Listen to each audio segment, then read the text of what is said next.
Friends NDR channel में आप सभी का स्वागत और अभिनंदन है। आज की इस वीडियो में हम अरिथमेटिक्स के नंबर सिस्टम के अगले भाग को देखने वाले हैं। पिछले वीडियो में आपने देखा कि संख्या क्या होती है, संख्या कितने प्रकार की होती है, यहाँ तक हम लोग क्लियर कर चुके थे। तो आइए इसमें अगले पॉइंट को समझने की प्रयास करें। आज का पहला टॉपिक है दशमलव संख्या पद्धति। अरिथमेटिक्स की जो पद्धति है उसको दशमलव संख्या पद्धति कहा जाता है। इसको दशमलव पद्धति कहने का कारण क्या है? तो चूंकि ये दशमलव संख्या पद्धति 0, 1, 2, 3, 4, 5, 6, 7, 8, 9 यानी कि टोटल जो है 10 अंकों के प्रयोग से बनी हुई है। यही कारण है कि इस संख्या पद्धति को दशमलव संख्या पद्धति के नाम से जाना जाता है। ठीक है, जैसे हमें जो है जब कोई नंबर लिखना होता है, जैसे 78 लिखना है तो हम ऐसे लिख देते हैं प्रायः, लेकिन ये शुद्ध जो है 78 लिखा नहीं गया है। 78 को करेक्ट लिखने के लिए आपको ऐसे लिखना होगा, यहाँ बेस 10 लिखना होता है। लेकिन असुविधा की दृष्टि से हम इस चीज़ को लिखते नहीं हैं, केवल इतना लिख करके छोड़ देते हैं। जैसे आपने देखा होगा लाख 12 कहीं लिखा होता है तो ऐसे हम लोग लिख देते हैं, लेकिन क्या यहाँ पर 10 आपका बेस जो है छुपा होता है, जिसको आप लिखते नहीं हैं असुविधा की दृष्टि से। उसी तरह हमको कभी भी शुद्ध जैसे कोई नंबर लिखना है तो लिखने के बाद उसका बेस जो है 10 देना पड़ेगा। ठीक है, तो आपने समझ गया कि दशमलव संख्या पद्धति क्या है। 10 अंकों के प्रयोग से बनी संख्या पद्धति को दशमलव संख्या पद्धति कहते हैं। ठीक है, अगले पॉइंट को देखते हैं। अगला ये पॉइंट है द्विआधारी संख्या पद्धति। देखिए, अभी आपने देखा कि दशमलव संख्या पद्धति में 10 अंकों का प्रयोग किया गया है, यही कारण है कि उसे दशमलव संख्या पद्धति कहते हैं। उसी तरह द्विआधारी संख्या पद्धति भी एक कंप्यूटर की ये पद्धति है। ठीक है, कंप्यूटर, ये कंप्यूटर की पद्धति है। कंप्यूटर को कोई भी चीज़ जब उसको इनपुट किया जाता है तो वो दो ही चीज़ बस समझ पाता है, 1 एंड 0। कंप्यूटर या तो किसी चीज़ को या तो ट्रू कर देता है या फॉल्स, वो बीच की कोई कड़ी को जानता नहीं है। तो ट्रू को 1 से रिप्रेजेंट कर देते हैं और 0 को फॉल्स से। ठीक है, तो 1 ट्रू के लिए और फॉल्स के लिए 0 को रखा गया है। इस तरह से आप 1 को ऑन भी कह सकते हैं। ऑन जैसे इलेक्ट्रॉनिक कोई उपकरण है तो उसके ऑन ऑफ बटन जो होता है, उसके ऑन ऑफ बटन के स्थान पर 0, 1 लिखा होता है। तो 1 किसका किसका प्रतीक है? ट्रू का या ऑन का, और 0 फॉल्स का या ऑफ का। तो कंप्यूटर दो ही अंक को बस पढ़ पाता है, समझ पाता है, 1 और 0। यही कारण है कि कंप्यूटर की जो ये पद्धति बनाई गई वो केवल 2 अंकों के प्रयोग से बनाई गई, इसलिए इसका नाम दिया गया द्विआधारी संख्या पद्धति। यानी कि इसमें केवल जो है 2 अंक का ही प्रयोग किया गया है, इसलिए इसको बोला गया द्विआधारी संख्या पद्धति। इसको इंग्लिश में बाइनरी नंबर के नाम से भी जाना जाता है। ठीक है, तो आपने समझ लिया कि द्विआधारी संख्या पद्धति होता क्या है। चूँकि इसमें 2 अंकों का प्रयोग केवल किया जाता है, इसलिए इसको द्विआधारी संख्या पद्धति कहते हैं। अब हम इसमें बताने जाने वाले हैं आपको कि किसी दशमलव संख्या को बाइनरी में कैसे बदलेंगे। बाइनरी का मतलब ये द्विआधारी संख्या बाइनरी संख्या में बदलना। ठीक है,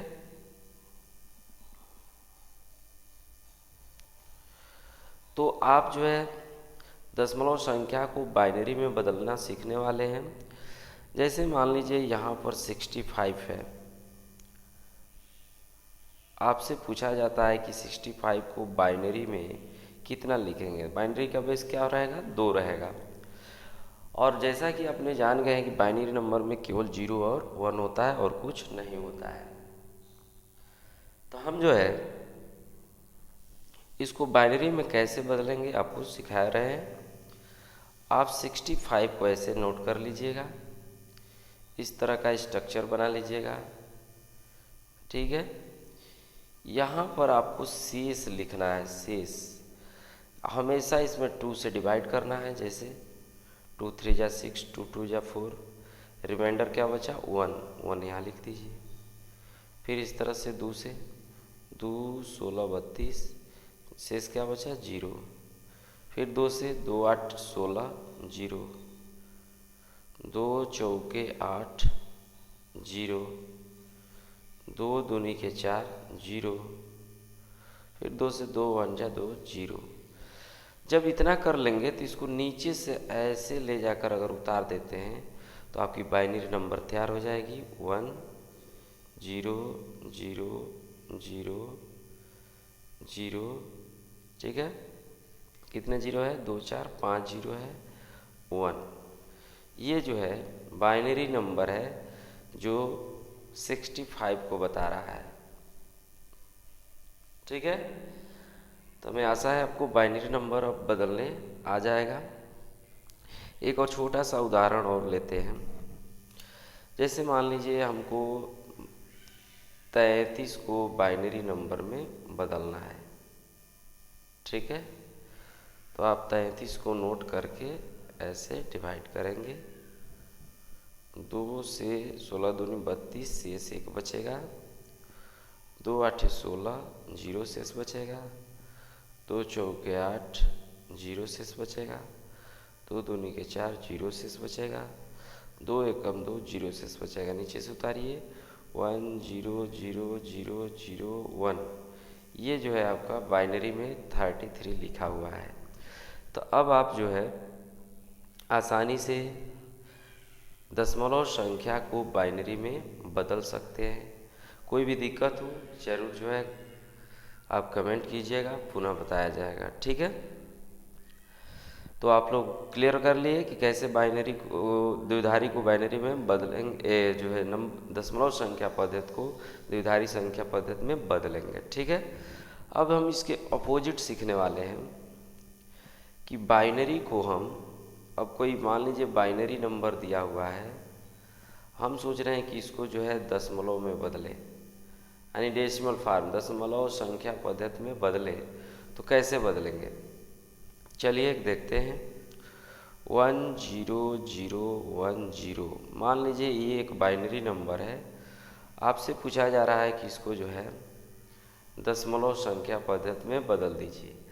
तो इसके लिए क्या करेंगे, इस पर देखिए प्रैक्टिकली मैं सिखा रहा हूँ कि आप कोई भी स्टूडेंट इसको आसानी से समझ जाए। इस एक पर पॉइंट लगाइएगा आप, है ना, लेफ्ट से राइट की ओर जाना है हमेशा।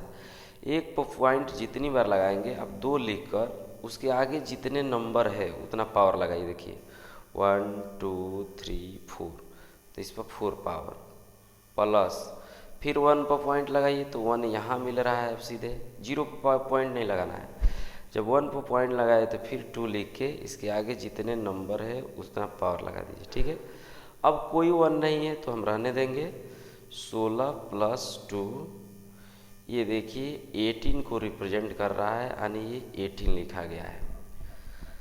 तो आशा है आप बाइनरी को दशमलव में भी अब बदल सकते हैं। फिर भी एक और उदाहरण देखते हैं। 1 0 1 1 0 1। अगर आपको इसको बदलना है तो क्या करेंगे, एक पर पॉइंट लगाएंगे, 2 पर गिनिए नंबर 2 4 5, 5 का लगाइए प्लस, फिर एक पर बिंदी लगाइए 2 पर 2 1 3 पावर प्लस, फिर 1 पर पॉइंट लगाइए 2 पर 2 नंबर उसके आगे है प्लस, फिर 1 पर पॉइंट लगाइए। देखिए इसके आगे कोई भी अंक नहीं है इसलिए 0 पावर लगा दी। 32 प्लस 8 प्लस 4 प्लस 1, 32 8 40 4 44 1 45। ये जो है बाइनरी नंबर में 45 को लिखा गया था, हमने इसको समझ लिया। तो इस तरह से द्विधारी संख्या पद्धति को बाइनरी में, बाइनरी को दशमलव संख्या पद्धति में आप जो है आसानी से बदल सकते हैं, कोई प्रॉब्लम नहीं होगी। ठीक है, अब इसमें कुछ संक्रिया बता रहा हूँ कि इसकी संक्रियाएं क्या होती है। जैसे योग और अंतर की कुछ स्पेशल इसमें नियम है, योग तथा अंतर, तो इसको भी आप लोग समझ लीजिए, बेहतर रहेगा। जैसे 1 प्लस 0 1 होगा, 0 प्लस 0 0 होगा, जो आप लोग पहले से जानते हैं। 0 प्लस 1 ये भी 0 होगा, 1 होगा। लेकिन इसमें 1 प्लस 1 मिल कर के 2 नहीं होता, 10 सीधे हो जाता है। ऐसा क्यों होता है कि दशमलव संख्या पद्धति में 10 अंक है, इसलिए 10 होने पर एक कैरी मिल जाता है। तो ये बाइनरी नंबर है, तो 1 प्लस 1 2 होने पर एक कैरी होना चाहिए ना, इसलिए 1 प्लस 1 10 कहा जाता है और केवल 0 लिख के एक कैरी लिख लिया जाता है। याद रहेगा? एक बार और देखिए, 1 प्लस 0 1, 0 प्लस 1 1, 0 प्लस 0 0 और 1 प्लस 1 क्या होगा 10। इसी तरह घटाना देखिए, 1 माइनस 0 1, 1 माइनस 1 0, 10 माइनस 1 1। याद रहेगा? देखिए ये 10 में से 1 सब्ट्रैक्ट करेंगे तो क्या बचेगा 1। तो ये बात याद रखना है कि 10 में से 1 घटेगा तो 1 होगा। ठीक है, और 1 1 10 होगा। यही दो चीज़ स्पेशल है इसमें। जैसे 1 0 1 0 में कोई कहा कि 1 1 0 को ऐड कीजिए, तब जेड कीजिए 0, 1 1 10 के 0 कैरी 1, फिर 1 और ये 1 10 के 0 कैरी 1 और 1 1 10। देखिए ये आपका आंसर आ गया कि 1 0 1 0 प्लस 1 0 इज इक्वल टू 1 0 0 0। इस तरह से आप आसानी से जोड़ घटाना भी कर सकते हैं। तो चलिए हम आगे बढ़ते हैं। अगला देखिए कुछ पॉइंट है, आपको यहाँ पर मैं समझाने जा रहा हूँ। इस नंबर सिस्टम में इन सब की ज़रूरत पड़ेगा आपको। सबसे पहला टॉपिक है ए का क्रमानुवाई। क्रमानुवाई का मतलब होता है प्रेडेसर ऑफ ए, यानी कि किसी भी नंबर के ठीक पीछे आने वाला अंक। जैसे 8 के पीछे क्या आता है तो 7, तो 7 कैसे हम ले आ सकते हैं, तो 8 में से 1 कम सब्ट्रैक्ट करके। इसलिए ए का क्रमानुवाई भी जब भी आपसे पूछा जाए तो ए माइनस 1, यानी जिस नंबर का भी क्रमानुवाई पूछा जाए उतना -1 आपको कर देना है और कोई उसमें दिक्कत नहीं है। ठीक है, तो इस तरह से प्रेडेसर ऑफ ए आप आसानी से बता सकते हैं। अब ये दूसरा देखिए, ए का योज्य प्रतिलोम। योज्य प्रतिलोम आपसे पूछेगा, तो योज्य प्रतिलोम को इंग्लिश में एडिटिव इनवर्स बोलते हैं। और इसका डिफिनीशन ये है कि किसी भी नंबर का एडिटिव इनवर्स वह संख्या होती है जिसको उसमें जोड़ देने से 0 प्राप्त होता है। यानी 5 में क्या जोड़े कि 0 हो जाए, ऐसा सोचना जो है एडिटिव इनवर्स कहलाता है। तो 5 में -5 ऐड करेंगे तभी 0 होगा, इसलिए 5 का एडिटिव इनवर्स क्या हो गया -5। एक बार और देखिए, वह संख्या जो दी गई संख्या में जोड़ दी जाए तो 0 प्राप्त हो, एडिटिव इनवर्स कहलाता है। तो ए का एडिटिव इनवर्स क्या हो जाएगा -a। तो आपसे जब भी कभी किसी नंबर का एडिटिव इनवर्स पूछा जाए तो उसके आगे माइनस चिन्ह लगाकर आप बता सकते हैं, कोई प्रॉब्लम नहीं होगी। ठीक है,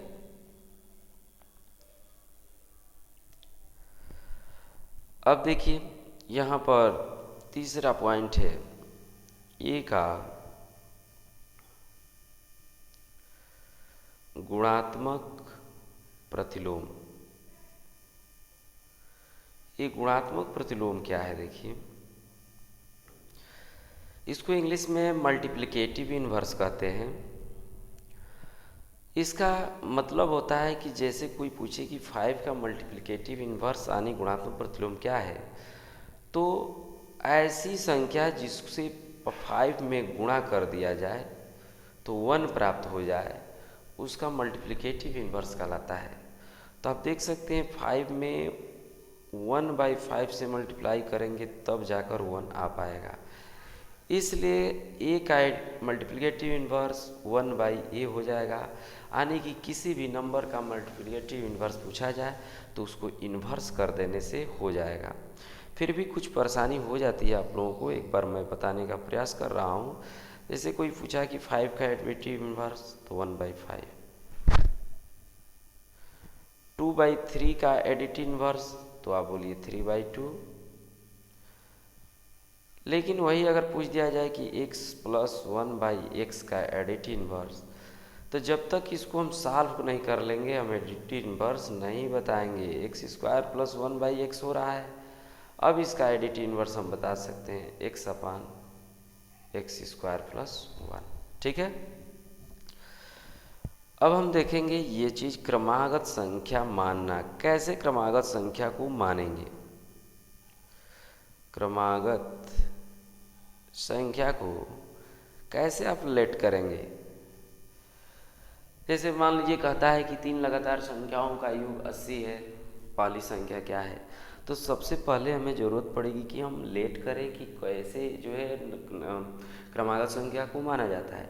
तो देखिए 8, 9, 10, 15, 16, 17, यानी कि एक एक करके जब संख्या बढ़ती है तो इसको बोलते हैं क्रमागत संख्या।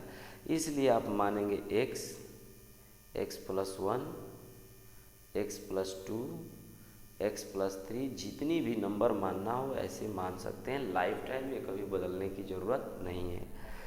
तो क्रमागत संख्या किसे कहते हैं? जो संख्या एक एक करके बढ़ती है क्रम से, क्रमागत संख्या कहलाती है। इसे कैसे मानेंगे? x + 1, x + 2, x + 3 so on. आप इसका नोट्स आसानी से बना सकते हैं, बनाते रहिए ताकि आपको अच्छे से भविष्य में ये काम दे सकें। तो चलिए हम चलते हैं आगे की ओर। हमारा अगला पॉइंट है सम या विषम संख्या मानना। सम या विषम संख्या मानना। तो देखिए सम संख्या 2, 4, 6, 8 होती है सोहन, और विषम संख्या 1, 3, 5, 7 होती है सोहन। तो जब आपको सम संख्या मानना हो या विषम संख्या, आप देख सकते हैं दोनों का इंटरवल जो है 2 ही है, 2, 2, 2 है। तो सम पूछा जाए चाहे विषम, आप ऐसे मानेंगे x + 2, x + 4, x + 6 सो आने, कभी चेंज मत कीजिएगा आप। जैसे मैं कहूँ कि 3 लगातार सम संख्याओं का योग 80 है, तो इन तीनों को जोड़ के 80 के बराबर रख दिए। मैं कहूँ कि 3 लगातार विषम संख्याओं का योग 75 है, तो आप इसी तीनों को जोड़ के लिखेंगे 75। आपके क्वेश्चन आसानी से सॉल्व होते चले जाएंगे। ठीक है। तो इस तरह से आपने क्रमानुयायी, योज्य प्रतिलोम, गुणात्मक प्रतिलोम, क्रमागत संख्या, सम या विषम संख्या जान गए। एक बार और देखिए, predecessor, additive inverse, multiplicative inverse, successive number और इवन और ऑड नंबर कैसे मानेंगे, ये सब कुछ आपके जहन में हो गया है। ठीक है। तो आइए कुछ और भी पॉइंट देख लेते हैं। यहाँ देखिए 2 अंकों से संबंधित प्रश्न अगर कोई करता है आपसे, 2 अंक का मतलब इकाई दहाई से रिलेटेड, तो कोई भी 2 अंकों का सवाल हो, अगर इकाई दहाई का जिक्र उसमें किया हो, तो आपको कुछ स्टेप हमेशा के लिए तैयार करना है, जो आपको करना ही पड़ेगा। जैसे जब 2 अंकों का सवाल आए तो माना दहाई का अंक बराबर x, इकाई का अंक बराबर y। ध्यान दीजिएगा, जब हम इकाई का दहाई का अंक 5 ले लेते हैं, इकाई का अंक 2 ले लेते हैं, तो संख्या बनाना होता है, इसको सटा देते हैं तो संख्या बन जाती है 52। लेकिन जब आप दहाई का अंक x ले लेंगे, y का इकाई का अंक y ले लेंगे, इसको सटाएंगे इसे, तो बीजगणित वाले कहते हैं कि ये तो गुणा हो गया x इंटू वाई। इसलिए आप कभी भी वेरिएबल के रूप में इस तरह ज्वाइंट करके नंबर नहीं बनाएंगे। कैसे बनाएंगे? तो देखिए, दहाई का अंक 5 है, इकाई का अंक 2 है, तो हम इसको लिख सकते हैं 50 + 2, यानी दहाई का 10 गुना में इकाई का 1 गुना जोड़ देने से नंबर आ जाती है। इसलिए यहाँ जब भी आपको संख्या बनाना होगा तो ऐसे बनाएंगे, दहाई का 10 गुना 10x प्लस इकाई का 1 गुना y। तो जब भी 2 अंक की संख्या आपको मानना होगा तो मानेंगे 10x + y, जहाँ x दहाई का अंक है और y इकाई का अंक है।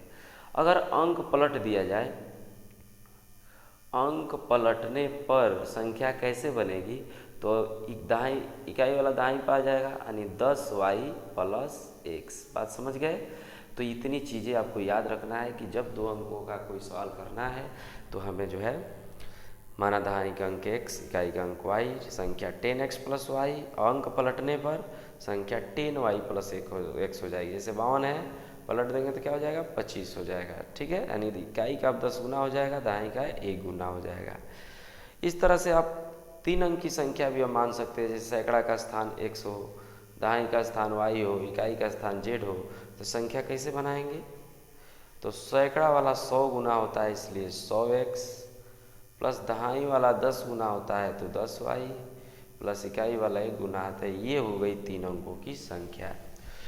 तो आज का वीडियो कैसा लगा ज़रूर बताइएगा, और नए हैं तो चैनल को सब्सक्राइब कीजिएगा ताकि आप तो नए वीडियो पहुंच सके।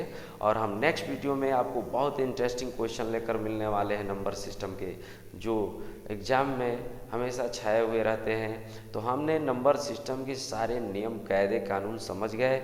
अब हमें टाइप ऑफ क्वेश्चन सीखना है और थ्योरी का क्वेश्चन लगाना सीखना है, जो सबसे इम्पॉर्टेंट है कि हिंदी को गणित में कैसे लिखा जाए। ये हम नेक्स्ट वीडियो में सीखने वाले हैं।